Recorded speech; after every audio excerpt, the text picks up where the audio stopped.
Programme में आपको खुशामदीद कहते हैं। मैं असदुल्ला खान हूँ। इस वक्त आवाम का सबसे बड़ा मसला बिजली के बिल बने हुए हैं। शहर शहर एहतजाज हो रहा है, जगह जगह पर बिल जलाए जा रहे हैं, मस्जिदों में ऐलानात हो रहे हैं। लोग कह रहे हैं कि बिल जमा नहीं कराएंगे और नहीं करा सकते।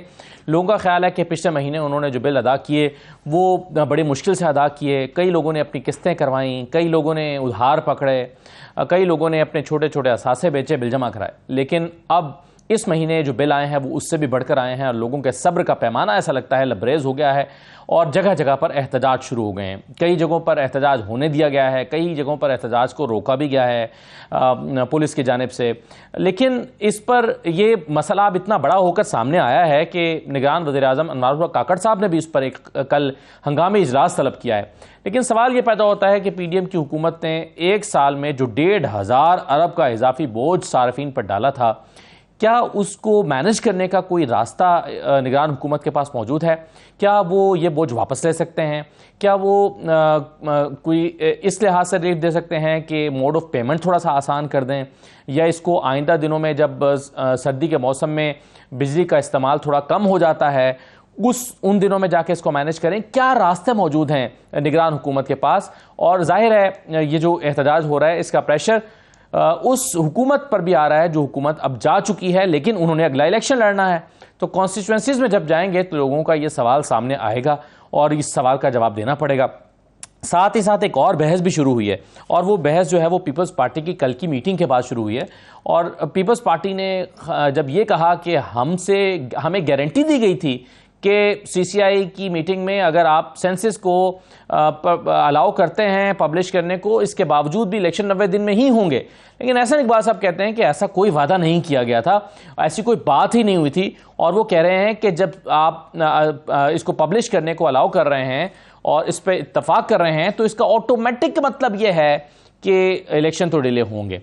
अब इस वक्त इस बहस का जो अंजाम है वो क्या होगा और इसका रास्ता कैसे आगे निकाला जाएगा जो नून लीग और पीपल्स पार्टी के दरमियान शुरू हुई है, इन तमाम चीज़ों पर हम गुफ्तगू करेंगे। हमारे साथ पाकिस्तान पीपल्स पार्टी की रहनुमा डॉक्टर शर्मिला फारूकी साहबा मौजूद हैं।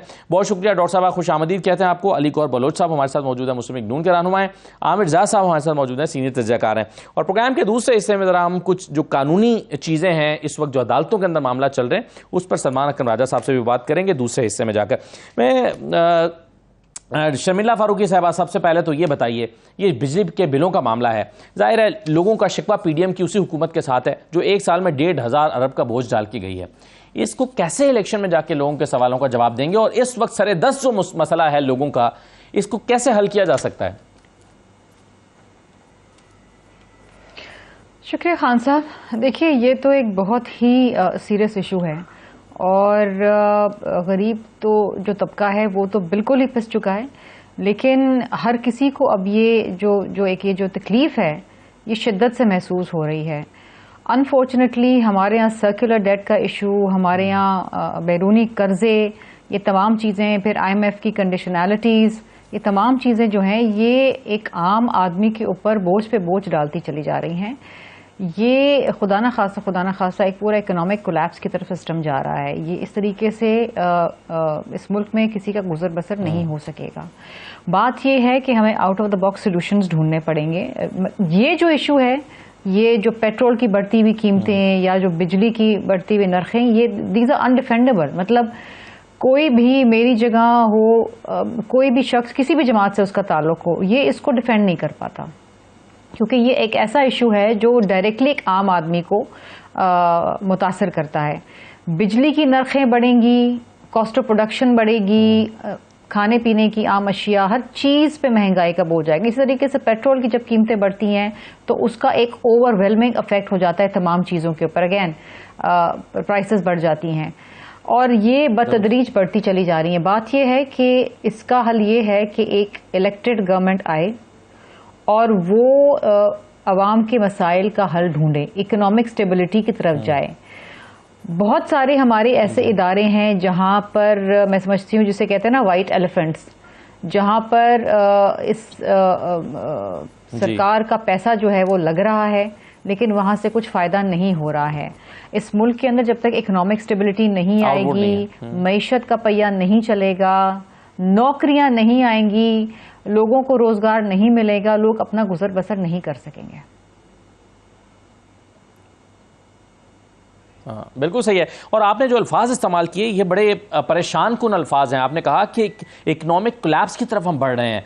तो अली गौहर बलोच साहब, अभी शहबाज शरीफ साहब तो ये दावा करके गए हैं कि मुबारक हो, हमने मुल्क को मुआशी तबाही से बचा लिया, हमने मुल्क को डिफ़ॉल्ट होने से बचा लिया। और ये वाहिद कामयाबी वो बताते हैं जो उन्होंने पिछले 16 महीना में हासिल की है। और उस पर भी आपकी इत्तेहादी जो है वो पीपल्स पार्टी इत्तफाक नहीं कर रही, और डॉक्टर शर्मिला कह रही हैं कि इकोनॉमिक कोलैप्स की तरफ हम बढ़ रहे हैं। यानी बुनियाद 16 महीने में क्या रख के गए हैं फिर इसहाक डार साहब? बिस्मिल्लाहिर्रहमानिर्रहीम। देखिए, इकोनॉमिक कोलैप्स की तरफ तो हम उसी दिन बढ़ना शुरू हो गए थे जिस दिन हमने 2018 के इलेक्शन चोरी करके ऐसे लोगों को मुसल्लत किया था जिन्होंने पाकिस्तान की हकीकी मानों में मुआशी तबाही की। इन्होंने पाकिस्तान के तारीखी सबसे बड़े कर्जे लिए, लेकिन उन कर्जों का इस्तेमाल सही तौर पर ना किया और करप्शन के बड़े बड़े स्कैंडल सामने आए। फिर उस वक्त भी हम कोलैप्स की तरफ बढ़े जब उन्होंने जाती दफा जब अदम एतमाद किया गया तो ये जाते हुए कह कर गए कि हम बारूदी सुरंगें बिछा के जा रहे हैं, और मतलब है कि पाकिस्तान के अंदर माशी तौर पर बारूदी सुरंगें बिछाई गई थी, अमली तौर पर बिछाई गई थी, और उसके असरात ही है जो पाकिस्तान भुगत रहा है। और अगर 9th रिव्यू ना होता IMF के कर्जों के हवाले से, तो आप सोचें कि पाकिस्तान के हालात किस तरफ चले जाते। यकीनी तौर पर इसमें तो कोई दूसरी राय नहीं है कि पाकिस्तान में बिजली की कीमतें इस वक्त ज़्यादा हैं, पाकिस्तान के अवाम के लिए बहुत बड़े चैलेंजेस हैं, और लोगों की तनख्वाहें, मोस्टली ऐसा तबका है। अगरचे लास्ट बजट में आपको पता है कि पाकिस्तान के मुलाजमीन जो थे उनकी तनख्वाहें बढ़ाई गई थी, फिर भी जो बिजली के नर्ख हैं वो ज़ाहिर है आम लोगों के लिए जो है वो मतलब है कि काफ़ी ज़्यादा बोझ बनकर आए हैं। ख़ास तौर पर सफेद पोश तबका है, इवन जो मुखय्यर हजरात हैं उनके भी ज़ाहिर है किसी की इंडस्ट्री चलती है, किसी का ज़्यादा इस्तेमाल है, तो अखराजात तो सभी के बड़े हैं।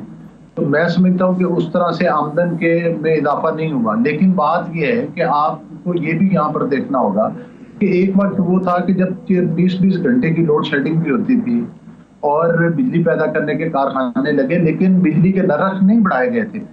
4% तक महंगाई की शरह थी, सिंगल डिजिट में थी, 5.5-6 रुपए, 6.5 रुपए तक बिजली का यूनिट था।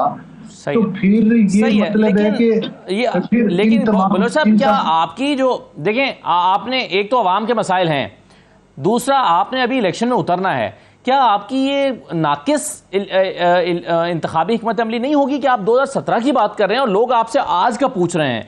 और ये कैसी बारूदी सुरंगें थीं कि आपके आने से पहले लोगों के लिए बिजली अफोर्डेबल थी और लोगों के हालात इतने पतले नहीं थे जो आज हो गए हैं। तो आप कैसे सेटिस्फाई कर पाएंगे कि इसके जिम्मेदार आप नहीं है, इसका जिम्मेदार कोई और है? और ये कैसी बारूदी सुरंगें थी जो उनको पता था कि आप आएंगे तो आपके लिए बिछाई जा रही हैं? उन्हें कैसे पता था कि आपके लिए ये बारूदी सुरंगें बिछानी है? देखिए, जो IMF के साथ मुआहदे हुए थे वो पाकिस्तान की तारीख के सबसे बड़े भयानक शराइत के ऊपर जो थे वो चेयरमैन PTI करके गए थे, और उन्हीं बारूदी सुरंगों का वो जिक्र करके गए थे। उसके बाद ये है कि पाकिस्तान को जिस तरह से कि पाकिस्तान का वो 9th रिव्यू हुआ, तो वो पूरी कौम के सामने है कि जो साबका हुकूमत थी उन्होंने कितनी मुश्किल के साथ जो है वो IMF को एग्री किया कि वो कम से कम हम ताकि डिफॉल्ट से निकल पाएं, और यकीनी तौर पर ये हमें एक सहारा तो मिला। अब जाहिर है इसका मुनासिब हाल तो यही है कि इलेक्शन की तरफ बढ़ना है, और जिस वक्त हमने उन हालात में आपने देखा कि लोगों में मुफ्त आटा भी तकसीम किया गया, जहां पर भी सहूलतें जितने हमारे पास महदूद वसाइल थे, हमारी उस वक्त की हुकूमत ने पाकिस्तान की आवाम के ऊपर निछावर किए। लेकिन जाहिर है जब आपके पास वसाइल कम हो, मसाइल ज्यादा हों, तो फिर यकीनी तौर पर ये इसके हमारी सियासत पर भी असरात भी आए और शायद मुस्तकबिल में आएंगे भी। बिल्कुल ठीक है। बहरहाल अब हमें इन हकीकतों को फेस करना है। बिल्कुल सही है, लेकिन इसमें आमिर रज़ा साहब, अब मामला ये है कि हम ऐसा लगता है कि अभी गलत समझ में जा रहे हैं। अभी डॉक्टर शर्मिला ने ये बात की है, उन्होंने कहा कि एक इलेक्टेड गवर्नमेंट आए तो यही मसले का हल है, इसके अलावा कोई और हल नहीं है। लेकिन अभी भी हम इस बहस से नहीं निकल पा रहे कि तुमने किया, ये 2017 में क्या हालात थे और ये सुरंगें बिछाई गई और हमने मईशत को बचा लिया और डिफ़ॉल्ट से बचा लिया। लोग इस बहस से कुछ हासिल नहीं कर पा रहे, इसका कोई फायदा है इस वक्त? कि पहली बात हुई कि हमें आधे सच से डरना चाहिए। आधा सच ये होता है कि बड़ा बुनियादी सवाल है कि बिजली की कीमतें क्यों महंगी हैं। आप कहेंगे IMF की शरायत है, लेकिन आपको ये बिल्कुल सवाल बनता है कि कैपेसिटी पेमेंट का बोझ किसने हम पे डाला। किसकी एक फ्लॉट किस्म की एनर्जी पॉलिसी थी कि बगैर सोचे समझे बिजली घर लगाए गए कि आप बिजली इस्तेमाल करें ना करें आपको कैपेसिटी पेमेंट करनी है। वो कैपेसिटी पेमेंट जो है आपकी डॉलर से जुड़ी हुई है कि डॉलर अगर जैसे मार्केट में ओपन मार्केट में 318 का, इंटर बैंक में 301 है, तो आपको बराबर मतलब है कि आप खर्च करें ना करें आपको वो पैसे देने। जब इसका मतलब ये होता है, ये बड़ा सीरियस टॉपिक है कि एनर्जी मिक्स का ख्याल नहीं रखा गया। पता नहीं किस मफादात के तहत बिजली घर लगाए गए बिला सोचे समझे। फर्नेस ऑयल बेस्ड महंगी बिजली वाले जो थे वो इन्होंने लगाए, या वो जो डर्टी एनर्जी के हैं कहीं पे वो लगाए गए, कोल की मैं बात कर रहा हूँ, और उसमें आपने ख्याल नहीं रखा। अब आप ये कहेंगे जी वो तो हमने मतलब बिजली हम अब से ज्यादा पैदा करें, लेकिन भाई बिजली लोग अब इस्तेमाल ही नहीं कर पा रहे। बात ये नहीं होती कि मतलब है कि आपने क्या किया, सोचा क्या था, लेकिन असल बात तो नतीजे की है। नतीजा ये निकला कि हमारा पूरा जो एनर्जी सेक्टर है वो बुरहान का शिकार हो गया। अब मैं इस सवाल का जवाब ये देता हूँ, 2013 से 2018 तक नून लीग की जो हुकूमत थी उसमें इस तरह की एक फ्लॉट पॉलिसी पे अमल किया गया। जब ये हुकूमत रुखसत हुई तो उसने अपनी तारीख का सबसे बड़ा करंट अकाउंट डेफिसिट छोड़ा। करंट अकाउंट डेफिसिट का मतलब ये है कि जो नई हुकूमत आई थी उसको आते ही उसके पास यही चॉइस थी कि वो IMF के प्रोग्राम के पास जाए या कोई और पैकेज ले, और उसने डिले किया, वो एक अलग बहस है। लेकिन उसकी बुनियाद वो बारूदी सुरंगें, वो गढ़े की बुनियाद जो थी 2013 और 18 था, और फिर जितने कर्जे लिए गए वो पुराने कर्जों को अदा करने के लिए लिए गए। तो आप जो है चीजों को सही कॉन्टेक्स्ट में रखें। 16 माह आए बर्बादी के, खसूसन जब ये समधी साहब, नवाज शरीफ साहब के समधी जो है सागडार, जब वो वजीर खजाना बने तो उन्होंने तो बिल्कुल ही बर्बाद कर दिया कि जो मिफ्ता इस्माइल साहब ने कुछ इकदाम दुरुस्त करने के लिए किए थे उसके खिलाफ चले। वो दावा करके आए कि जी 200 रुपए का मैं डॉलर करूंगा, 250 रुपए का करूंगा, फला होगा, और पता चला कि जनाब ना वो IMF से डील कर सके, ना उन्होंने डिले किया। अगर वो मुआहिदा आते ही कर लेते जब डॉलर 250 का था। अच्छा, आप एक और बात देखें, जब आपके रुपी डिवैल्यू होता है तो पेमेंट में आपकी डॉलर से जुड़ी हुई है पेमेंट, तो आपको डॉलर के हिसाब से देना पड़ता है। तो भाई सारे घड़े नून लीग ने खोदे। अब ये तो शर्मिला साहिबा तो तकल्लुफ से काम ले रही, क्योंकि अभी कल तक इनकी इत्तेहादी थी। जब इलेक्शन में लोग निकलेंगे तो आईना दिखाएंगे इनको आईना दिखाएंगे कि जनाब ये आपकी फ्लॉड पॉलिसीज थी और आप मतलब है गलत क्रेडिट ना लें और गलत को बहकाए मत, ब्लेम मत करें, आप उतना ही दें। यकीनन PTI का मैं कहूंगा उन्होंने एनर्जी सेक्टर रिफॉर्म्स नहीं किए, बड़ी तनकीद बनती है, लेकिन ये जो खराब एनर्जी पॉलिसी लेकर आए जिसको हम भुगतने, हमारी पूरी इंडस्ट्री तबाह हो गई है भाई। लोग मतलब है वो कहते हैं ना, घरों में लोग बत्ती जलाते हुए डर रहे हैं, बिजली जलाते हुए डर रहे हैं, ठीक है ना। कराची में उनसे बात हो रही है, सर जिनके 12,000 या 15,000 बिल आ रहे हैं वो कह रहे हैं कि हम 2 एनर्जी सेवर एक पंखा चलाते हैं, ये हमारा कुल कसूर है, और हमारे 15,000 बिल ये, और लोगों की जो महाना आमदन है उससे ज्यादा के बिल आ रहे हैं इस वक्त। जो आखिरी पॉइंट में बताऊंगा, हुआ ये इतने स्टाइफलिंग है, इतने गला घोटने वाले हैं कि आप कहते हो जी मैं एक्सपोर्ट बढ़ानी है, और भाई आप अनकम्पेटिटिव हो गए, आप कम्पीट नहीं कर सकते, ठीक है, आप एक्सपोर्ट बढ़ नहीं सकते, बिल्कुल सकता। इसका ब्लेम जाता है इसाकडार के ऊपर, इसका ब्लेम जाता है नून लीग पे। जब आप बिल देते हैं अपने तो 3 चेहरे याद रखें, नवाज शरीफ का, शहबाज शरीफ का और इसाकडार का, ये 3 चेहरे लोग याद रखेंगे जब आप ठंडी भर के जाते हैं बिजली के बिल के लिए, जनाब। सही है, बिल्कुल ठीक है। चलिए मैं ये अब इसमें मामला ये है कि लोग इस वक्त इतने परेशान हैं। कल मेरे साथ मुआशी माहिरीन मौजूद थे प्रोग्राम में, उनसे मैंने पूछा इसका कोई हल है, हुकूमत के पास कोई रास्ता है, तो उनका जवाब था कि हुकूमत के पास बज़ाहिर इस वक्त लोगों को रिलीफ देने के लिए कोई रास्ता भी मौजूद नहीं है, तो फिर लोग करेंगे क्या। और इसके साथ साथ हमारी, अब चूंकि अभी शर्मिला साहबा कह रही थी कि इलेक्शन होने चाहिए और पीपल्स पार्टी के लिए वक्त पर होने चाहिए, नून लीग इससे इत्तफाक नहीं कर रही, तो फिर अगर इलेक्शन के बगैर हल भी नहीं है तो फिर हल क्या है, और अगर इलेक्शन नहीं होते तो फिर ये मसला कैसे हल होगा। इस पर मैं बात करना चाहता हूँ, एक छोटा सा ब्रेक लेकर वापस आते हैं।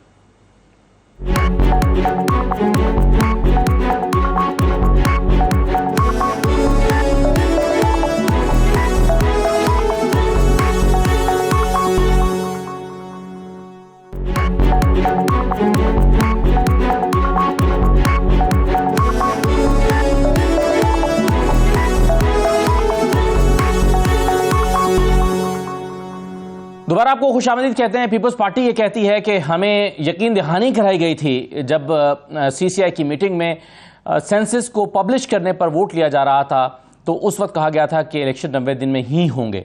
लेकिन एहसन इकबाल साहब कहते हैं कि ऐसी तो कोई बात हुई ही नहीं थी। डॉक्टर शर्मिला साहब, अब एहसन इकबाल कह रहे हैं कि सबको पता है कि सेंसस नोटिफाई होने का क्या मतलब है, इसका मतलब ही है कि इलेक्शन डिले होंगे, तो ये तो बचगाना सी बात है। और वो कह रहे हैं कि ऐसी तो कोई बात हुई ही नहीं थी, यानी आपको यकीन दहानी कराई ही नहीं गई थी कि 90 दिन में इलेक्शन होंगे, तो आप इस पर सियासत कर रहे हैं क्या? खान साहब, इलेक्शन के हवाले से जो आप डिले की बात कर रहे हैं, तो सेंसस का नोटिफाई होने का हरगिज़ से मतलब नहीं है कि इलेक्शंस डिले होंगे। ये आपको किसने कहा? आर्टिकल 51 सबसेक्शन 5 के तहत आपको डिलिमिटेशन करना लाजमी नहीं है। अगर आपकी सीटों में कमी बेशी नहीं होती तो you don't have to do it. आप पुरानी डिलिमिटेशन के ऊपर इलेक्शंस करवा सकते हैं। कानून तो पढ़ें, आप आइन तो पढ़ें। इसमें तो हमने तो ये बारहा का, अभी तो हमारी CC के अंदर भी ये इन चीज़ों पे डिलिब्रेशन हुई है। हमने तो बाकायदा एलानिया जारी किया है कि नई डिलिमिटेशंस की तो ज़रूरत ही नहीं है। जो डिले की बात की जा रही है वो इस बुनियाद पे की जा रही है कि डिलिमिटेशंस होनी है, लेकिन डिलिमिटेशंस की ज़रूरत नहीं है। कहीं भी आइन में ये नहीं कहा गया है कि डिलिमिटेशंस होना लाजमी है नए सेंसस के बाद।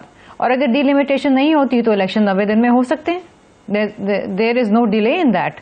और हमें यही बात बताई गई थी जब भी सिंध ने इंटरप्रिटेशन जो है CCI के अंदर इसको अप्रूव किया। 51(3), 51(5) जी, और इलेक्शन एक्ट के तमाम सेक्शंस जो है, मुतल्लिका सेक्शंस, बिल्कुल हम पढ़ भी रहे हैं और उसको दिखा भी रहे हैं, अपनी स्क्रीन पे भी दिखा रहे हैं। लेकिन मेरा सवाल आपसे यह है कि ये आपकी इंटरप्रिटेशन से नून लीग की इंटरप्रिटेशन बिल्कुल मुख्तलिफ है, और वो समझते हैं कि जब ये होनी है, सेंसस अनाउंस होगा, डिलिमिटेशन भी होनी है और ये 3 महीने से आगे भी जाना है, ये तो अंडरस्टूड है। तो नून लीग आपसे एक डिफरेंट इंटरप्रिटेशन रख रही है। देखिए, मुझे नहीं पता कि नून लीग की इंटरप्रिटेशन क्या है, लेकिन हमारी इंटरप्रिटेशन वो है जो आइन और कानून कहता है। हम अपने घर से इंटरप्रिटेशन नहीं लेकर आए। हमें वो बात करनी है जो आइन और कानून के मुताबिक है, और आइन और कानून तो ये कहता है, it's very clear, the constitution is very clear, election act is very clear. अब अगर कोई और शख्स या कोई और जमात की कोई और इंटरप्रिटेशन है तो ये उनका मसला है, हमारा नहीं है। सही है, बिल्कुल सही है। तो बलोच साहब, मामला ये है कि आप भी तो ये कह सकते हैं कि जी इलेक्शन कमीशन 90 दिन में इलेक्शन कराए, आईनी जिम्मेदारी है, डिलिमिटेशन जो है वो भी 90 दिन के अंदर करवाएं अगर जरूरी है, क्योंकि इसमें एक आईनी राय मौजूद है कि जरूरत ही नहीं है। कल भी जदून साहब हमारे शो में थे, जहांगीर जदून साहब, वो कहते कि इसकी जरूरत ही नहीं है डिलिमिटेशंस की। तो नून लीग क्यों ये मुतालबा नहीं कर रही कि जी हर हाल में 90 दिन में इलेक्शन कराएं? देखिए, बात यह है कि जिस वक्त साबका हुकूमत थी, जो कि तकरीबन 3.5 साल और 3.25 साल पर मुहित थी, उस वक्त उन 2018 के वो जो 1200 कॉल्ड चोरी किए हुए इलेक्शन थे, उन इलेक्शन के वक्त भी ये डिसाइड हुआ था कि दोबारा मर्दमशुमारी की जाएगी और दोबारा हल्का बंदियां की जाएंगी। पुरानी जो हल्का बंदियां हुई थी उन पर सिर्फ 2018 के एक दफा के इलेक्शन हुए। दूसरी बात यह है कि जिस कमेटी के अंदर ये डिसाइड हुआ कि भाई नई मर्दमशुमारी के मुताबिक हल्का बंदियां होंगी, तो उसमें तमाम पॉलिटिकल पार्टी की सीनियर लीडरशिप मौजूद थी। और याद है कि आपको इलेक्शन कमीशन ने बेशुमार खतूत लिखे थे जब चेयरमैन PTI प्राइम मिनिस्टर थे कि भाई आप दोबारा जो है वो मर्दमशुमारी करवाएं और हल्का बंदियां करवाएं, लेकिन उस वक्त तो वो EVM के जरिए नया इलेक्शन चुराने की प्लानिंग में मसरूफ थे। लिहाजा एज अ पॉलिटिकल पार्टी 90 दिन में इलेक्शन हो या जब भी इलेक्शन हो, हम इलेक्शन में जाने के लिए तैयार हैं। लेकिन अब इस चीज का तयन तो इलेक्शन कमीशन ऑफ पाकिस्तान ने करना है। तो जाहिर है कि जब भी इलेक्शन हो, 90 दिन के अंदर हो या 1.5 महीने। आपको ये भी याद होगा जब मोहतरमा बेनजीर भुट्टो साहिबा शहीद हुई थी तो मुल्क में उस वक्त भी कितना बड़ा एक जाहिर बहरान पैदा हुआ, और जिसमें आसिफ जरदारी साहब ने कलीदी किरदार अदा किया था पाकिस्तान खप्पे का नारा लगाकर। उस वक्त भी इलेक्शन डिले हुए थे कोई। तो मकसद ये है कि हमें इलेक्शन की तरफ ही बढ़ना है और जल्द इलेक्शन की तरफ बढ़ना है। हाँ, उतना एक डिले कि जितना एक वाकई ही अगर हल्का बंदियां करते वक्त जितना दरकार है वो तो होगा ही होगा, लेकिन मजीद ताखीर या बिला वजह की ताखीर जो है वो कतई तौर पर मुनासिब नहीं है। और ये कहना कि ये तमाम पार्टी और उनकी सीनियर लीडरशिप ऑन बोर्ड नहीं थी, शायद वैसे आपके ख्याल में बलोच साहब इस वक्त जितने कौमी इश्यूज और बहरान हैं, एक इलेक्टेड गवर्नमेंट के बगैर ये हल हो सकते हैं? नहीं, मैं समझता हूं कि इनको प्रॉपर तरीके के साथ एड्रेस करने के लिए एक इलेक्टेड गवर्नमेंट ही ये जिम्मेदारी उठा सकती है। लेकिन हमारे मुल्क की बदकिस्मती ये रही है कि हमने तो पाकिस्तान में धरने किए, हमने पाकिस्तान में चेयरमैन जो प्रेसिडेंट थे चाइना का, उनका दौरा मुलतवी करवाया गया, यहाँ पर सुप्रीम कोर्ट के इर्द गिर्द कब्रें खोदी गई, पीटीवी पर हमले करवाए गए, मुल्क में सियासी अनारकी फैलाई गई, आग लगा दो जला दो के नारे लगाए गए। तो ये जो कुछ हमारे पाकिस्तान में होता रहा है, ये इन तमाम चीजों का मुतम्मिल नहीं है। यकीनी तौर पर एक कामयाब मुआशी पॉलिसी के लिए एक सियासी स्टेबिलिटी की जरूरत है, मुल्क में एक अमन की जरूरत है। लेकिन ये जो तमाम एक प्रोग्राम लॉन्च किया गया था और उसके नतीजे में जिस तरह से अब भी देखें, ये तो एक हकीकत है ना असदुल्ला खान, आप भी मानेंगे कि चाहे कोई बिल्कुल सही है सर, लेकिन मामला ये है ना कि अनफॉर्चुनेटली मैशत पर तो सभी सियासत करते हैं। जो पाकिस्तान तहरीके इंसाफ की हुकूमत थी, बलोच साहब, पाकिस्तान तहरीके इंसाफ की हुकूमत थी, उस वक्त भी मईशत पर ही सियासत हुई जी। नहीं, मेरी गुजारिश ये है कि मैं और शर्मिला साहिबा तो एक सियासी वर्कर हैं, पॉलिटिकल पार्टी से, जाहिर है हम अपनी अपनी पार्टीज की बात करेंगे, उनके नुमाइंदगी करते हैं और यकीनी तौर पर हम अपनी पार्टी का मौक़िफ़ देंगे। लेकिन यहाँ से बदकिस्मती से पूरे मुआशरे को जो है वो तकसीम किया गया, अखलाकियात की धज्जियां उड़ाई गई, पूरे मुल्क में अनारकी फैलाई गई, पाकिस्तान को दोनों हाथों के साथ उस नाम नहाद जो चोरी शुदा इलेक्शन थे उसके बाद लूटा गया, 6-6 कैरेट की अंगूठियां जो मांगी गई, अरबों रुपए के अलकादिर वाले ट्रस्ट वाले स्कैंडल सामने आए। चलें सर, ये कोई आज के माची इस वक्त इश्यूज इतने गंभीर हो चुके हैं, जो ठीक है सर, सियासी तजियाकारी के नाम के ऊपर भी लोगों का टिल्ट है। तो मैं नहीं समझता कि आप उस टिल्ट के पीछे इन तमाम हकीकतों को छुपा सकें या ये कहें कि हम जी कोई एक मुनासिब सियासी। सही है, मगर आप भी उन्हीं को तनकीद करेंगे जिनका आपकी मुखालिफत में टिल्ट है, जिनका आपके हक में टिल्ट है, उनको आप वजीर भी लगाएंगे, उनको आप हेलीकॉप्टर्स में भी लेके फिरेंगे, आपकी हुकूमत आएगी तो ये सर, ये टिल्ट वाला मामला जो है ना, ये तो हम देखते ही हैं। आमिर जाह साहब, आमिर जाह साहब की तरफ जाने दें सर। ये हमारी देखें, इसमें कोई दूसरी राय नहीं है कि 2018 तक जो हुकूमत चली वो मुआशी तौर पर एक स्टेबिलिटी की तरफ पाकिस्तान को लेकर गई है और पाकिस्तान में महंगाई की रेशो भी कम रही। ये तमाम ड्रामे उस वक्त हुए, चले सर, वो तो ठीक है, बिल्कुल सही है, लेकिन अभी तो बात सर पिछले 16 महीने की हो रही है ना, लोगों की नजर में भी पिछले 16 महीने सभी के सामने, ये 16 महीने ना, अभी तो ये है मैदान में 16 महीने, क्योंकि लोग ये भुगत रहे हैं, आज जो भुगत रहे हैं वो आज की सिचुएशन में बैठे हुए ना। आमिर जाह साहब, अब ये जो एक टाई है दोनों जमातों के मौक़िफ़ में, पीपल्स पार्टी समझती है कि 90 दिन में इलेक्शन नहीं डिले नहीं हो सकते, और ये भी सही है, राइट आमिर साहब, तो इलेक्शन होंगे तो जज करेंगे ना लोग, आप तो इलेक्शन ही नहीं मान रहे हैं अभी। आमिर जाह साहब, अब पीपल्स पार्टी ने ये भी कह दिया कि अगर हम अगला सीसी मीटिंग करेंगे, सीसी मीटिंग में हम फैसला करेंगे, अगर ये इलेक्शन कमीशन हमारी बात नहीं मानता तो क्या करना है, जब इलेक्शन कमीशन कैसे अनाउंस करेगा? आमिर जाह साहब बताइए। जी, मैं ये अर्ज करूं कि देखिए, पीपल्स पार्टी का ये आफ्टर थॉट है कि जो उन्होंने, जब आपने उसमें काउंसिल ऑफ कॉमन इंटरेस्ट में इस बात की रजामंदी भरी कि जी नए तहत होंगे, मतलब मरदमशुमारी के तहत होंगे, तो डिले जो था इनएविटेबल था। और मुझे याद है फौरन बात कमर जमा कायरा साहब से बात हुई थी और उन्होंने कहा था कि हमें लगता है कि 2-2.5 महीने का अगर डिले हो जाता है तो कोई बड़ी बात नहीं है। लेकिन उसी दिन मेरी ताज हैदर साहब से भी बात हुई तो उन्होंने कहा जी 90 रोज में हो सकते हैं। तो पार्टी से 2 सिग्नल आ रहे थे, लेकिन जिन साहब ने जाके काउंसिल ऑफ कॉमन इंटरेस्ट में वोट दिया, उनके जो वजीर आला, उसका मतलब है कि पीपल्स पार्टी की जो आला क़यादत थी वो तैयार थी। लेकिन जब अब मेरे ख्याल में जैसे बाद में उनको सिंक इन हुआ कि कहीं ऐसा तो नहीं कि फरवरी से भी आगे ना चले जाएं, उसकी बड़ी वजह ही कि अब तक कोई वजाहत नहीं आई इलेक्शन कमीशन से कि हम कब इंतखाबात कराएंगे। उन्होंने दिसंबर 14 तक तो कह दिया कि जी हमारी डिलिमिटेशन कंप्लीट होगी, फिर वोटर्स लिस्ट भी है। तो सबसे बड़ी वजह ये कि इबाम है, ईसीपी की जानिब से इबाम है, और पीपल्स पार्टी को ये सूट नहीं करता है कि इलेक्शन जो है इंडेफिनिट पीरियड तक के लिए या ज्यादा दिनों के लिए डिले हो जाए, क्योंकि सिंध में उनकी स्टेक है कम अज कम। उन्होंने पता है कि सिंध में जब भी इंतखाबात होंगे वो वापस आएंगे। हम जो हो सकता है पंजाब में मजीद गेन कर सके, तो पीपल्स पार्टी को अपनी पुरानी टर्फ भी मिलेगी और गेन भी कर सके। हाँ, ऐसी जमात जो है वो इलेक्शन के लिए तैयार नहीं है, कुछ भी कहते हैं गौर साहब, वो जो है नून लीग है। क्योंकि नून लीग के 2-3 मसले, एक तो उनकी खराब कारकर्दगी जो गुज़श्ता की थी, फिर लोग इस बात पे यकीन करने के लिए तैयार नहीं कि पाकिस्तान की तारीख सन 2018 से शुरू हुई थी। 2018 से पाकिस्तान की तारीख शुरू नहीं हुई थी।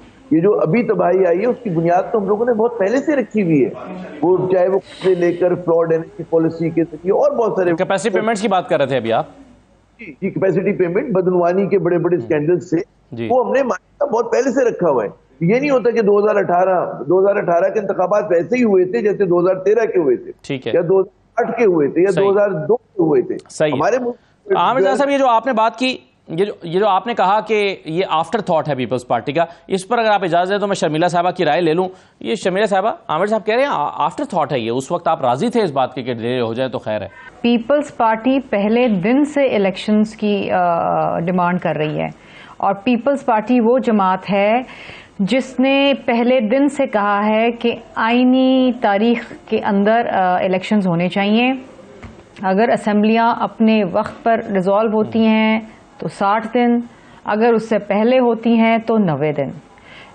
इससे एक दिन ऊपर नीचे हमें गवारा नहीं है, और हम इसके ऊपर प्रोटेस्ट करेंगे। हम 29 तारीख को हम इलेक्शन कमीशन ऑफ पाकिस्तान से भी मिलने जा रहे हैं, और हमने ये फैसला किया है, और जो अब सीसी के अंदर फैसला हुआ था कि अगर इलेक्शन कमीशन नहीं मानता है तो फिर एक दोबारा सीसी बुलाई जाएगी लाहौर के अंदर, उसमें फैसला किया जाएगा कि आगे का लाए अमल क्या है।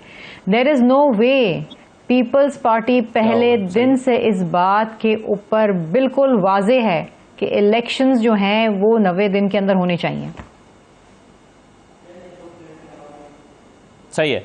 चलिए, बहरहाल खबर अब यह है कि पीपल्स पार्टी पहले दिन डटी या पीपल्स पार्टी आज डटी, पीपल्स पार्टी अब डट गई है कि इलेक्शन तो बहरहाल 90 दिन में ही होने चाहिए, और इस पर वो लाहे अमल बनाने जा रहे हैं। बहुत शुक्रिया डॉक्टर शर्मिला फारूकी साहब, अली गौर बलोच साहब, आमिर ज़िया साहब, बहुत शुक्रिया प्रोग्राम में शिरकत करने के। ब्रेक ले रहे हैं, ब्रेक के बाद वापस आएंगे। सलमान अकरम राजा साहब हमारे साथ मौजूद होंगे। ये जो आईनी और कानूनी बहुत सारे निगात पर बहस चल रही है, इलेक्शन की तारीख किसने देनी है, और फिर ये डिलिमिटेशंस का जो मामला है, उनकी राय क्या है, एक ब्रेक के बाद जानते हैं।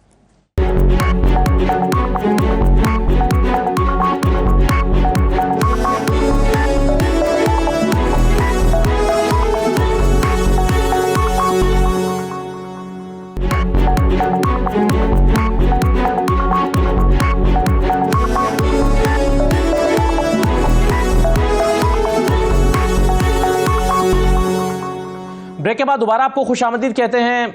मायनाज माहिर आईन कानून सलमान अकरम राजा साहब हमारे साथ मौजूद हैं। सलमान साहब, बहुत शुक्रिया। इस वक्त मुल्क में बहुत सारे मसाइल पर एक आईनी और कानूनी बहस चल रही है। चंद सवाल मैं आपके सामने रखना चाहता हूँ। सबसे पहले तो जो पीपल्स पार्टी ने एक मौक़िफ़ इख्तियार किया, पाकिस्तान की बड़ी सियासी जमात है, उनका कहना यह है कि हल्का बंदियाँ भी होनी चाहिए और 90 दिन के अंदर इंतखाबात भी होने चाहिए। क्या अमली तौर पर ये दोनों बातें मुमकिन है सर? जी बिल्कुल मुमकिन है। देखिए, जो मामला है हल्का बंदियों का, वो अगर इलेक्शन कमीशन करना चाहे तो वो 30 दिनों में हो सकता है, और उसके बाद इलेक्शन का शेड्यूल दे किया जा सकता है। लेकिन मेरी नजर में हल्का बंदियों में तब्दीली भी अब जरूरी नहीं है। जो सेंसस अप्रूव किया गया काउंसिल ऑफ कॉमन इंटरेस्ट के जरिए, उसका नतीजा ये हो सकता था कि सूबों और इस्लामाबाद के बीच जो असेंबलियों में जो नशस्तें हैं, उनकी जो डिस्ट्रीब्यूशन है या जो उनको जिस तरह दिया गया है मुख्तलिफ सूबों को, उसमें कोई तब्दीली हो। लेकिन वो तब्दीली तो नहीं हो सकती जब तक आइन में तरमीम ना हो। चूंकि अब आइन में तरमीम नहीं हो सकती, नेशनल असेंबली मौजूद नहीं है, इसलिए सेंसस का मैं समझता हूं जो असर था इंतखाबी अमल पर, वो अब इस वक्त काबिल अमल नहीं है। हमें सेंसस की बात को एक तरफ रख के जो मौजूदा सेंसस है 2017 का, उसके बाद जो इलेक्टोरल रोल्स यानी कि जो इंतखाबी फहरिस्तें हैं, उनमें जो हर महीने इजाफा होता जाता है, जो शख्स भी 18 साल की उम्र को पहुंचता है उसका नाम तो आ जाता है। ऐसा नहीं है कि कोई वोट देने से महरूम रहेगा। उन्हीं फहरिस्तों की बुनियाद पे जो मौजूदा आबादी है और जो मौजूदा हल्के हैं, उनके साथ इलेक्शन बिल्कुल 90 दिन में किया जा सकता है। और अगर कहीं कोई दोबारा कोई नई हल्का बंदी भी करना पड़े तो फिर भी हो सकता है, अगरचे मेरी नजर में वसी पैमाने पे नई हल्का बंदियों की भी जरूरत नहीं है। जी, लेकिन उसमें सलमान साहब ये नहीं होगा कि गैर मुतवाजन हो जाएंगे हल्के, किसी हल्के में 12 लाख की आबादी हो जाएगी जहां पर आबादी ज़्यादा बड़ी है, किसी हल्के में 6 लाख की आबादी रह जाएगी, तो तभी तो ये जो 17(2) है इलेक्शन एक्ट का, ये कहता है कि the commission shell delimit constituencies after every census officially published. अब चूंकि ये ऑफिशियली पब्लिश्ड हो गया है तो इसलिए इलेक्शन कमीशन ये मानता है कि हम पर भी कदगन लग गई है कि हमें ये करना ही है। ये देखिए, यहाँ 2 उसूल हैं। एक उसूल ये है कि आपने जमहूरी हुकूमत को 90 दिन से ज्यादा बाहर नहीं रखना, ये एक अवाम का हक है। एक तरफ वो हक है जो आप सल्ब करने जा रहे हैं, दूसरी तरफ आप ये कहते हैं कि कुछ हल्कों की आबादी औरों से ज्यादा बढ़ गई है, इस वजह से जो तनासुब जो है वो फर्क हो जाएगा। बिल्कुल ये बात हो सकती है, लेकिन इसका कसूरवार जिम्मेदार कौन है? ये सेंसस तो मई में आ चुका था। इस सेंसस के ऊपर अगस्त की 5 तारीख तक ताखीर की गई। इसको रखा गया एक हरबे के तौर पे कि जब ये सेंसस को हम आखिरी हफ्ते में अप्रूव करें, इसकी तौसीक करें और उसके बाद इलेक्शन कमीशन को एक बहाना मिल जाए इलेक्शन में ताखीर का। और देखिए, जब आप हल्का बंदियां नहीं करेंगे, उसके खिलाफ अपीलें भी आएंगी, जो सेंसस है उसके ऊपर भी शिकायत हैं, वो मामलात भी अदालतों में जाएंगे।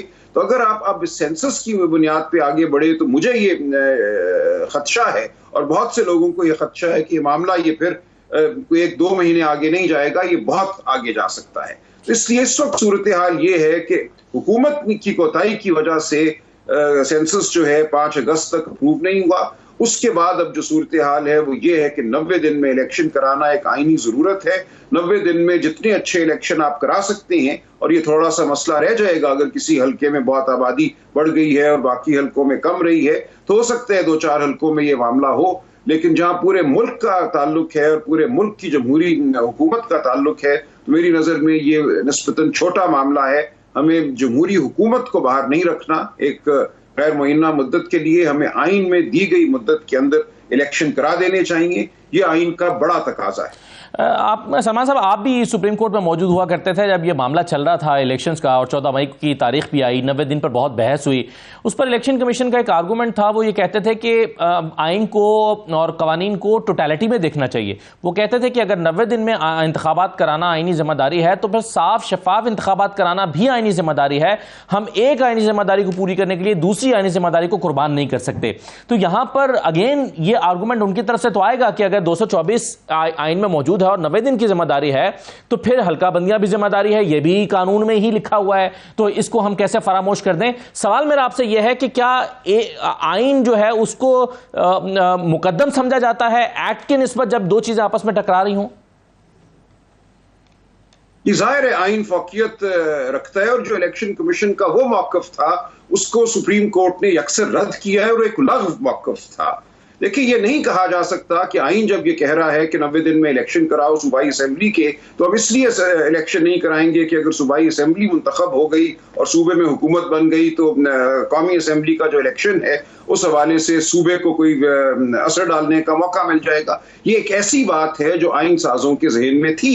भारत में आम ये होता है कि सूबों के इंतखाबात और मरकज के इंतखाबात मुख्तलिफ सालों में होते हैं, लिहाजा ये बिल्कुल एक गैर मुतल्लिक बहस थी और सुप्रीम कोर्ट ने इसको बहुत जोर से रद्द किया है। एक आईनी तकाजा है 90 दिन में इलेक्शन कराना, ये एक आइन का बड़ा तकाजा है। ये जमहूरियत की जो असास है वो इस 90 दिन की बुनियाद पर कायम है। अगर आप 90 दिन को इलेक्शन कराने की ताखीर को एक समझ लेते हैं कि एक लग्जरी है, ये एक आसाइश है और ये एक जिम्मेदारी नहीं है, तो फिर तमाम आइन जो है, आइनी निज़ाम जो है वो मुतज़लज़ल हो जाता है।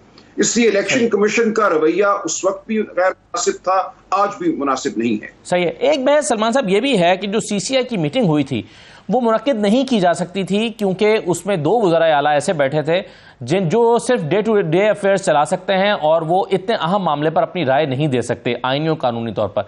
क्या आप इस बात से इत्तफाक करते हैं कि वो इजलास ही गैर आईनी था और उसमें 2 वज़राए आला जो निगरान वज़राए आला हैं वो अपनी राय नहीं दे सकते थे?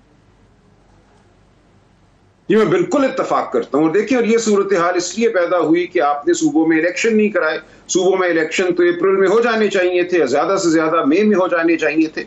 अगर सूबाई मुंतखब हुकूमतें होती, उसके बाद सेंसस का नतीजा भी मई में आ चुका था, एक काउंसिल ऑफ कॉमन इंटरेस्ट की मीटिंग होती जिसमें मुंतखब वज़राए आला बैठते, जो 67% आबादी है मुल्क की, पंजाब और खैबर पख्तूनख्वा की, उसके वो नुमाइंदा होते और फिर वो अगर सेंसस को कबूल करते तो बात आगे बढ़ सकती थी। ये सब कुछ जो है इसलिए नहीं हो सका कि आइन की रूगर्दानी की गई अप्रैल में, मई में इलेक्शन ना करा के। उस रूगर्दानी के नतीजे में ये सूरत पैदा हुई कि केयर टेकर जो निगरान वज़राए आला हैं उनको बिठाकर काउंसिल ऑफ कॉमन इंटरेस्ट की मीटिंग कराई गई और उस मीटिंग को अब हमेशा शक की निगाह से देखा जाएगा। उसमें जो कोई सेंसस की तौसीक हुई है वो मेरी नजर में आइन की रूह के मुताबिक नहीं है, बल्कि आइन के मतन के मुताबिक भी नहीं है। ये हरगिज काम नहीं निगरान वज़राए आला का कि वो काउंसिल ऑफ कॉमन इंटरेस्ट में बैठकर बड़े जो बुनियादी फैसले हैं वो करें। सलमान साहब, एक आर्टिकल 251 भी तो है, उसका भी बार बार हवाला दिया जाता है। गालिबन अगर मैं गलत नहीं कह रहा 251 ही है कि अगर आईनी मुद्दत में कोई काम नहीं हो सका और उसके बाद भी हो जाता है तो वो आईनी ही तस्वुर होगा। अब सुप्रीम कोर्ट की शायद उसमें एक जजमेंट भी मौजूद है कि अगर आपने इस आर्टिकल को इस्तेमाल में लाना है तो उसके लिए आपको सुप्रीम कोर्ट से परमिशन लेनी होगी। लेकिन इसी को बुनियाद बनाकर 90 दिन को क्रॉस किया है इलेक्शन कमीशन ने और जो अपना जारी किया है अपना शेड्यूल दिसंबर तक का, वो जो है वो इसी की बुनियाद पर किया है। तो गालिबन 254 है या 251 है। तो आप इसको कैसे देखते हैं कि आईनी मुद्दत जो है उसके बाद भी तो ये आईनी ही रहेगा? देखिए 254 है। हाँ, 254 आईनी मुद्दत का मतलब ये है कि जो मुद्दत आइन में दी गई है आपने उसको उसके मुताबिक काम करना है। लेकिन अगर किसी वजह से, किसी नागहानी सूरत हाल की वजह से आप उस मुद्दत से आगे बढ़ जाते हैं तो फिर ऐसा नहीं है कि वो काम करने की जिम्मेदारी खत्म हो गई, अब आपने वो काम करना ही नहीं। तो आर्टिकल 254 ये कह रहा है कि जो काम आपने करना है और एक दी गई आईनी मुद्दत में करना है, वो अगर उस मुद्दत में नहीं हो सका किसी वजह से तो फिर भी आपको बहरहाल वो काम करना है। और यही सुप्रीम कोर्ट ने कहा। सुप्रीम कोर्ट ने कहा कि ये किसी को ये हक हासिल नहीं है कि आइन के आर्टिकल 254 को बुनियाद बनाकर पहले से ऐलान कर दे कि हम एक आईनी मुद्दत से तजावुज करेंगे और ये 254 एक हथियार है। ये हरगिज हथियार नहीं है। ये एक नागहानी सूरत हाल में एक हिदायत है आइन की कि जो काम होना चाहिए था मुइन्ना मुद्दत में उसको बहरहाल किया जाए। और सुप्रीम कोर्ट ने अब यह भी वाजे कर दिया है कि अगर किसी वजह से जो आइन की दी गई मुद्दत है उससे आगे किसी अमल को जाना है तो पहले सुप्रीम कोर्ट को बताया जाए और सुप्रीम कोर्ट से इजाजत ली जाए। लिहाजा कोई हक हासिल नहीं है इलेक्शन कमीशन को ये कहने का कि वो फलां तारीख को इलेक्शन कराएंगे और 90 दिन के बाद कराएंगे। और बहरहाल मेरी नजर में तो ये इस्तेहकाक भी नहीं है इलेक्शन कमीशन का कि वो तारीख मुकर्रर करे। आइन के आर्टिकल 48-48-5 के तहत ये इस्तेहकाक सदर मुमलिकत का है। इलेक्शन की तारीख उन्होंने देनी है और आर्टिकल 48-5 बड़ी वजाहत से कहती है कि जहां असेंबली तहलील हुई सदर मुमलिकत के दस्तखत से या उनके नोटिफिकेशन के जरिए, वहां वो 90 दिन के अंदर कोई तारीख मुकर्रर करेंगे। ये फर्ज है इस वक्त सदर मुमलिकत पर कि वो तारीख का ऐलान करें। सही है। लेकिन सलमान साहब, जिस चीज़ को बुनियाद इलेक्शन कमीशन बना रहा है वो इलेक्शन एक्ट 2017 का सेक्शन 57 है। वो कहते हैं कि जी अब ये अमेंडमेंट हो गई है, इख्तियार हमें मिल गया है। अगर आप ये कहते हैं कि 48(5) के तहत सदर को इख्तियार हासिल है तो फिर इलेक्शन कमीशन के पास कब इख्तियार होता है? 57 उनको कब मुतहरिक करता है? जी वो वहां होगा इख्तियार। देखिए अगर आप सेक्शन 57 को पढ़े तो शुरू ही वही होता है कि subject to the constitution the election commission shall fix the date. अब बल्कि फिक्स भी नहीं है, वहां लफ्ज इस्तेमाल हुए शैल अनाउंस द डेट, यानी कि तारीख का ऐलान करेगा। जबकि आर्टिकल 48 ये कहता है कि सदर मुमलिकत डेट अपॉइंट करेंगे, यानी कि डेट का तायुन सदर मुमलिकत ने करना है, उसका ऐलान भले इलेक्शन कमीशन करे। एक तो ये तशरीह है। बहरहाल सेक्शन 57 आइन के ताबे है, आइन को बदल नहीं सकता। दूसरी सूरत यह हो सकती है कि जहां सदर मुमलिकत के अमल की वजह से असेंबली तहलील नहीं हुई, जहां वजीर आजम का मशवरा आया या एतमाद के वोट के बाद किसी को अक्सरियत हासिल नहीं थी और सदर मुमलिकत ने असेंबली तहलील की, इन दोनों सूरतों में आइन ये कहता है द प्रेसिडेंट शैल डिसॉल्व। तो कोई फर्क नहीं है जो इस वक्त तफरीक इलेक्शन कमीशन कर रहा है कि जहां वजीर आजम के मशवरे से असेंबली तहलील हुई तो वहां तस्वुर किया जाएगा कि ये सदर ने तहलील नहीं की, जहां अदम एतमाद के वोट के बाद तहलील हुई तो वहां सिर्फ तस्वुर किया जाएगा ये सदर ने तहलील की। ये बिल्कुल ये आइन की रूह और मतन से लाताल्लुक बहस है। आइन बड़ा वाज़ेह है कि दोनों सूरतों सदर करते हैं। लेकिन तीसरी सूरत वो है जहां सदर किसी वजह से नोटिफिकेशन जारी नहीं करते और 48 घंटों के बाद असेंबली तहलील हो जाती है, वहां फिर जाहिर है कि सदर को इख्तियार नहीं रहता, वहां इख्तियार इलेक्शन कमीशन के पास चला जाता है। तो यह वाहिद सूरत है जहां इलेक्शन कमीशन मेरी नजर में तारीख का तयन कर सकता है, जहां सदर मुमलिकत नोटिफिकेशन जारी नहीं करते और 48 घंटे गुजरने के बाद असेंबली तहलील हो जाती है। सही है। अच्छा, ये बताइए सलमान साहब कि क्या 48(5) या कोई और आर्टिकल सदर को पाबंद करता है कि वो इलेक्शन कमीशन से मुशावरत करें तारीख फिक्स करने के लिए? नहीं करता, लेकिन ये तो एक अमल की बात है ना। अगर सदर मुमलिकत मालूमात हासिल करने के लिए, अपना जहन बनाने के लिए कोई मशवरा करना चाहते हैं तो कोई उनको रोकता नहीं है ऐसा मशवरा करने से। और हर एक का फर्ज है कि एक आईनी अंजामदेही में उनकी मावनत करे। सही है। तो सलमान साहब, इलेक्शन कमीशन ने अब इनकार कर दिया, ये मामला सुप्रीम कोर्ट में जाएगा? बिल्कुल, यह मामला अदालतों में जाएगा। कुछ पिटिशनें तो हाई कोर्टों में दायर भी हो गई हैं, गालिबन सुप्रीम कोर्ट में भी है। तो ये मामला अदालत में जाएगा और इससे जाहिर है कुछ ताखीर तब हो जाएगी। फिर 90 दिन की मुद्दत है, कोशिश तो यही होनी चाहिए कि उस मुद्दत में इंतखाब हो जाएं। लेकिन जो ये इलेक्शन कमीशन का मौक़िफ है कि हम हल्का बंदियां करेंगे, अपीलें सुनेंगे, देखेंगे, सेंसस पे जो शिकायत हैं वो सुनी जाएंगी, ये बिल्कुल गलत मौक़िफ है। इलेक्शन बहरहाल 90 दिन में होने हैं। अगर इलेक्शन कमीशन के रवैये की वजह से कुछ ताखीर हुई तो वो कम से कम ताखीर करना होगी। ठीक है। बेयर मिनिमम टाइम जो पहले हमने देखा था कि 90 दिन से ऊपर गया था मामला, तो उसमें भी यही लफ्ज़ इस्तेमाल किया गया था। सलमान साहब, ये बता दीजिए अब के चेयरमैन पीटीआई का एक मुकदमा चल रहा है अपील का इस्लामाबाद हाई कोर्ट में। आप वकील भी हैं, आप हर तारीख पे वहाँ पर मौजूद भी होते हैं कमरा अदालत में। लतीफ़ खोसा साहब बुनियादी तौर पर इसमें आर्गूमेंट्स दे रहे हैं, आपने भी दिए। ये जो मुतालबा गुज़श्ता समात पर लतीफ़ खोसा साहब ने किया कि इलेक्शन कमीशन को के वकील को सुने बगैर आप फैसला सुना दें और ऑर्डर को सस्पेंड कर दें, ट्रायल कोर्ट के ऑर्डर को, क्या ये मुमकिन है इस्लामाबाद हाई कोर्ट के लिए या किसी भी अदालत के लिए कि वो दूसरे फरीक को सुने बगैर फैसला सुना दे? देखिए, उसूली तौर पे ये मुमकिन है। जहां छोटी कलील मुद्दत की सजा हो तो यहाँ अक्सर ये होता है कि पहली तारीख पे ही सजा को मुअत्तल कर दिया जाता है और फिर नोटिस दिया जाता है। इसमें कोई गैर मामूली बात ना होती अगर पहली तारीख पे सजा को मुअत्तल कर दिया गया होता, क्योंकि यहाँ ना सिर्फ ये कि कलील मुद्दत की सजा है, रिकॉर्ड पे जो गलतियां सरजद हुई ट्रायल कोर्ट से वो नजर आ रही हैं कि दिफा के वकील को बहस नहीं करने दी, दिफा की तरफ से गवाह पेश नहीं करने दिए गए। ये पाकिस्तान की तारीख का पहला मुकदमा है जहां ट्रायल कोर्ट ने यह कहा कि आपके गवाह, मैं समझता हूं गवाही सुनने से पहले, कि कोई ऐसी गवाही नहीं देंगे जिसका इस मुकदमे से कोई ताल्लुक होगा। तो इस मुकदमे में तो इतनी फाश गलतियां हुई हैं कि इसमें सजा का मुअत्तल होना बिल्कुल बनता था। लेकिन दूसरी बात यह कि जिस तरीके से इलेक्शन कमीशन के वकील साहब अदालत में नहीं आए, एक दिन पहले मौजूद थे, घंटा बहस की, अदालत ने कहा हम कल सुनेंगे। जुमे का दिन था, आमतौर पे डिवीजन बेंच 2 जज साहिबान पर मुश्तमिल बेंच नहीं बैठता जुमे के दिन। खास तौर पे वो बैठे, उन्होंने कहा आपने ये मुख्तसर मामला है, मुकम्मल बहस तो नहीं होनी, सिर्फ बेल का मामला है या सस्पेंशन ऑफ सेंटेंस का मामला है, तो आइए 20-25 मिनट जो आपने कहने हैं कह लीजिए। 1 घंटा वो पहले बहस कर चुके थे। अब ये कहना कि बिल्कुल वो साहिब फराश हो गए हैं, बिस्तर से उठ नहीं सकते, ये एक अच्छा मौका नहीं था हमारे अदालती निज़ाम। सही है। सलमान साहब, इसमें लतीफ़ खोसा साहब ने अपनी इस्तदा मंजूर ना होने पर ये कहा कि बस फिर आप कोई भी तारीख दीजिए, मैं पेश नहीं हूंगा। अगर लतीफ़ खोसा साहब पेश नहीं होते तो क्या फ़र्क पड़ेगा मुकदमे पर? कोई फर्क नहीं पड़ना चाहिए। तमाम बहस हो चुकी है और जो भी फैसला करना है इस्लामाबाद हाई कोर्ट कर दे। उसके बाद जिस फरीक ने भी जाना होगा वो सुप्रीम कोर्ट जाएगा। इसमें मजीद कोई ताखीर नहीं होनी चाहिए, कोई गुंजाइश नहीं है। जुम्मे को जब एडजर्नमेंट हुई और उसमें जो इस बेंच ने पीर के लिए तारीख फिक्स की, उसके बाद में जो रिटर्न ऑर्डर आया उसकी आखिरी लाइनों पर सलमान साहब लिखा हुआ है कि अगर रिस्पोंडेंट के वकील सेहतयाब नहीं होते तो उन्हें चाहिए कि वो मुतबादल इंतज़ाम करें। अगर इलेक्शन कमीशन मुतबादल इंतज़ाम करता है किसी दूसरे वकील का, तो आप क्या समझते हैं कि फिर उन्हें वक्त दिया जा सकता है या वक्त देना चाहिए, क्योंकि वो कहेंगे कि मुझे आर्गूमेंट्स देने, और वो क्या नए सिरे से आर्गूमेंट्स देंगे? ऐसा ही होता है इस तरह के मामले में?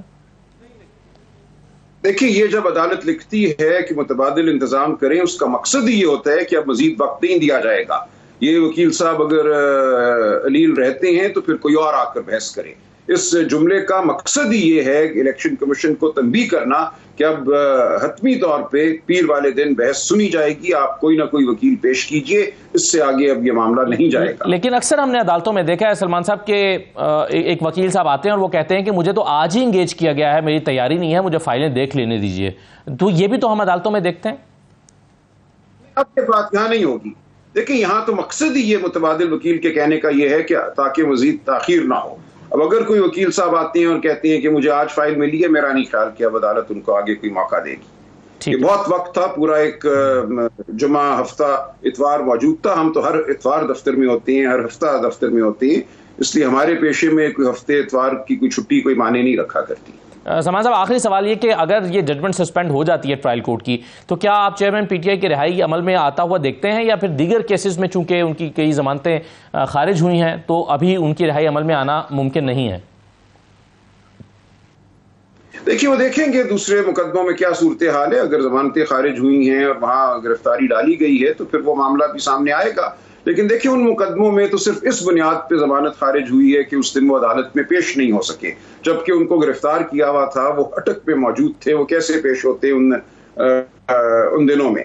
लिहाजा उन तमाम मुकदमों में मेरी नज़र में तो जमानत बहाल होनी चाहिए फिलफौर। अगर वो यहाँ उनको रिहाई मिल जाती है इस मुकदमे में, उन मुकदमात में दरख्वास्त दी जाएगी और कहा जाएगा कि उनकी जमानत को बहाल किया जाए। ठीक, सही है। बहुत शुक्रिया सलमान अकरम राय साहब, आप प्रोग्राम में आपने शिरकत की और बहुत सारी जो इस वक्त कानूनी पेचीदगियाँ और बहस चल रही है उस पर आपने अपनी राय का इजहार किया। नाज़रीन, ये आज का प्रोग्राम था, इजाज़त दीजिए, अल्लाह हाफ़िज़।